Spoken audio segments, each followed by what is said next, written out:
Hi, Mrs. Nina here with HeroesMart Homeschool Academy. Welcome to class. It's good to have you here with me. Hi. Today we are in week 8 and we're in our final lesson in the unit 1 we call geography. So we're going to be looking at Australia and then we'll be moving on to the next unit, which is going to be American history. But today we're going to be learning a brief summary of Australia, doing a brief summary, just to make sure that when you walk away from this class, you have a few pieces of information in your mind about Australia. Let's open up with a word of prayer and we'll find out what that information is.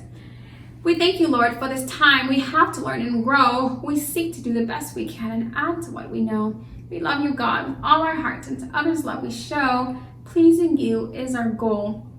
Not to our lesson we shall go. In Jesus' name we pray. Amen. Amen. So this is our globe.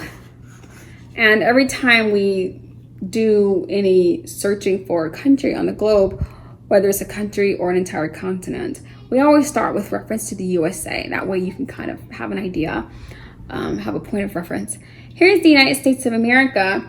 And to get to Australia, you could go straight. I mean, if you wanted to just fly there, you'd fly over this huge body of water. Now, the Pacific Ocean is huge. If you took all the continents together, now there are 7 continents in the world, okay?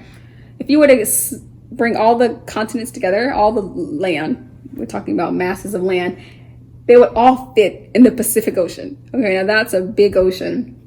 Take all of North America, take all of South America, take all of Africa, which is the 3rd continent, take all of Europe and all of Asia, number 4 and 5, take all of Australia, number 6, and take all of Antarctica, which is number 7. You could just put it all in the Pacific Ocean and it would all fit there. So that's how huge this ocean is, okay? I like to make reference to that often just so you can see how huge that ocean is.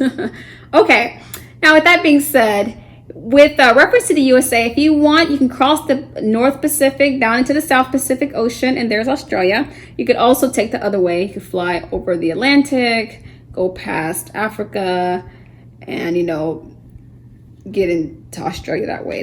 That's kind of the longer route, it seems. But in any situation, here's the USA and here's Australia. Australia is one of 7 continents. We've talked about the continents quite often in this class, but just to go over it one more time: North America, South America.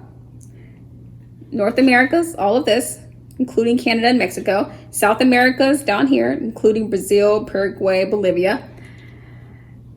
Africa is a whole continent by itself. That's number 3. 4 and 5 are Europe. Europe is on the left side. Asia's on the right side of this patch of land. Number 6 is Australia. 7 is down here in Antarctica. Well, Australia's here. It by itself is its own division of land, and we call this a continent. So a continent is any one of the 7 divisions of land that we've just titled continent. It just helps us to be able to identify regions of the world more easily. It's so much easier to say, the continent of Africa than to say the 54 states that make up Africa, or the same thing with any place in the world. So this is a continent, and it's also its own country. It is an island located between 2 major oceans, those oceans being the Indian Ocean. Can you see that? Indian Ocean. And on the right side, you have the South Pacific Ocean. And we just talked about going over the Pacific Ocean to get to Australia if you wanted to do that. Australia has a range of climates, just depending on the region of where you are on this continent. If you're up in the north part, you can expect a tropical climate. If you're in the southernmost part of Australia, you can actually expect to be quite cold. Because look, here's Antarctica, right? And Antarctica is incredibly cold. And so cold in the south, actually quite tropical in the north. And Australia has many landforms such as valleys, mountains, forests, and rivers.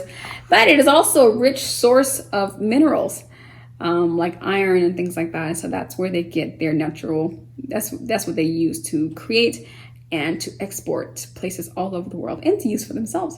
So I have a few questions for you just to make sure you were paying attention. Question 1, what is a continent? And why is Australia considered a continent? Question 2, describe the climate ranges of Australia. Make sure to make a distinction between the north and the south. Question 3, list some of the landforms of Australia. We just spoke generally, but you can list them generally as well. Boys and girls, that's all I have for you today. Thank you so much for coming to class and for enjoying our geography unit. But until next week, God bless. I'll be your hero's buddy, and as you study with HeroesMart, I will be your friend. So don't you